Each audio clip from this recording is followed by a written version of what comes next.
코센코 안녕하세요. 오늘은 역시 특별 영상입니다. 오늘 알아볼 코인은요, 바로 우리의 뽀삐 이오스입니다. 뽀삐의 유래 다들 아시죠? 그럼 오늘도 우쭈쭈 우리 집 뽀삐 가자! 구독, 좋아요, 알림 설정 부탁드립니다. 오늘도 소중한 시간 내주신 구독자, 시청자 여러분들 항상 감사하고 사랑합니다.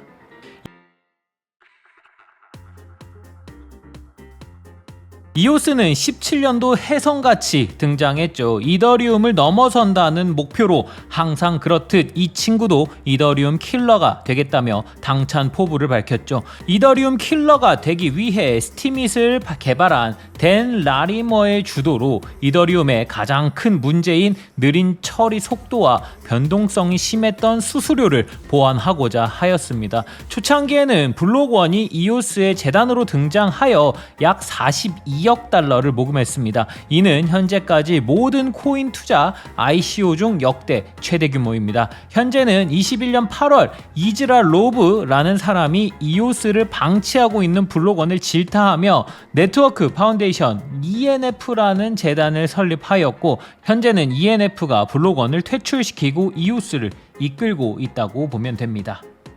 이오스는 약 1년간의 ICO를 진행했습니다. 매우 독특한 방식이었고 한번 이야기를 들어보시죠. 자, 17년 6월 26일부터 5일간 총 100억 개의 토큰 중 2억 개의 토큰을 먼저 판매하고 비트파이넥스에 상장을 시켰습니다. 제 기억상에는 이때 ICO 대비 최고점까지 약 10배의 수익을 상장하자마자 안겨주었던 것 같네요. 이후 재단에 1억 개를 제외한 7억 개의 토큰을 350일 동안 매일매일 이더리움으로 모금받았고, 모금된 이더리움을 엠빵하여 하루에 200만 개 이오스를 나눠주는 시기였습니다. 예를 들자면 하루에 2000 이더리움이 모금이 되었다면 200만 이오스를 2000 이더리움으로 나눈 1000 이오스, 즉 1 이더리움에 1000개의 이오스를 받은 셈이었죠. 어떻게 이런 식으로 가능했을까요? 이오스는 초창기에 ERC20 토큰으로 시작을 해서 이더리움의 계열이었고 18년 6월이 돼서야 메인넷을 진행해 체인이 분리되었습니다. 따라서 다른 ERC20 토큰들과 같이 스마트 컨트랙이 쌓여져 있어 이더리움과 이오스 토큰이 스왑되는 형식으로 진행이 되었습니다. 어떻게 보면 투자자들의 투자 금액이 블록체인상 공개적으로 찍히고 이 공개적으로 볼 수 있는 투자 금액을 n분의 1 한다는 게 당시 블록체인의 정신과 묘미이지 않았나 싶네요. 이오스는 사용자에게 네트워크 사용 시 수수료를 무료로 해주는 전략을 구상했습니다. 당시만 해도 이더리움과 경쟁하는 레이어 1 코인은 네오, 퀀텀, 이오스 정도였던 것으로 기억합니다. 따라서 꽤나 메리트가 있어 보였죠. 또한 현재까지 진행 중인 이더리움 POW 방식에 대한 반감으로 비록 중앙화는 일어났지만 빠른 처리 속도와 간결한 의사 결정을 위해 DPoS라는 시스템을 고안했는데요. 이는 쉽게 이야기하면 토큰 소유자가 거래를 검증하고 합의를 달성하기 위해 21명의 대리인 BP를 만드는 것입니다. 예를 들어보자면 국민들이 국회의원 선거를 통해 투표를 하고 21명의 국회의원이 국가 운영을 위해 일하고 있는 것이라고 생각을 하시면 될 것 같습니다.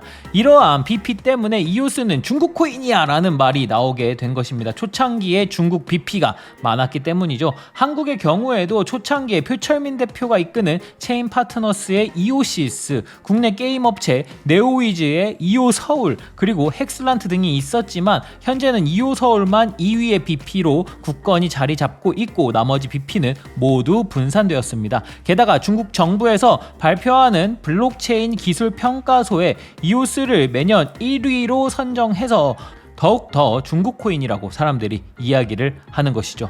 모든 코인은 설명만 들으면 굉장히 좋아 보이죠. 하지만 가격적으로 17년, 18년 고점을 넘지 못한 비운의 코인이자 만원도 가기 힘들어 보이는 코인이죠. 그 이유는 무엇일까요? 첫 번째로는 탈중앙화의 실패가 큰 몫을 하지 않았나 싶습니다. 코인 도난으로 여러 이오스 코인들이 계정에 동결되었을 때 결정이 대부분 중국의 몇 주요 이해 관계자들에 의해 내려져서 옳지 못한 결정들을 한 적이 있었죠. 그리고 이런 결정은 커뮤니티를 잃어버리게 만드는 궁극적인 원인이 되지 않았나 싶습니다. 두 번째는 이오스의 재단, 블록원의 지원이 명확하지 않았다는 것입니다. 기술적 업데이트나 확고한 기술 컨셉이 있어야 하는데 솔라나, BNB, 매틱 등이 폭풍 성장했던 것에 반해 뎁 유치와 킬러 앱이 현저히 적어 사용자들과 서비스 공급자들도 못 잡지 않았나 하는 생각이 드네요. 이러한 이유로 앞서 언급했던 ENF의 힘으로 블록원을 퇴출시켰습니다.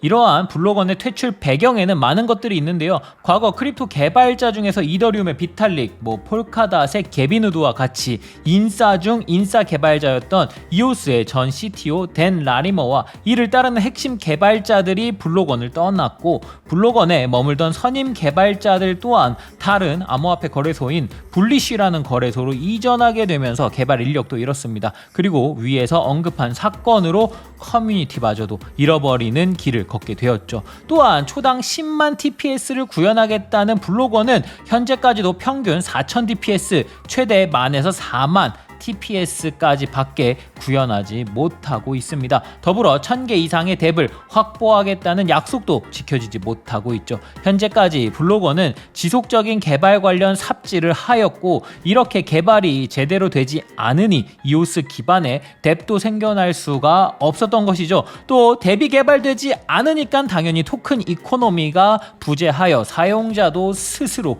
잃어버리게 된 게 아닌가 싶습니다.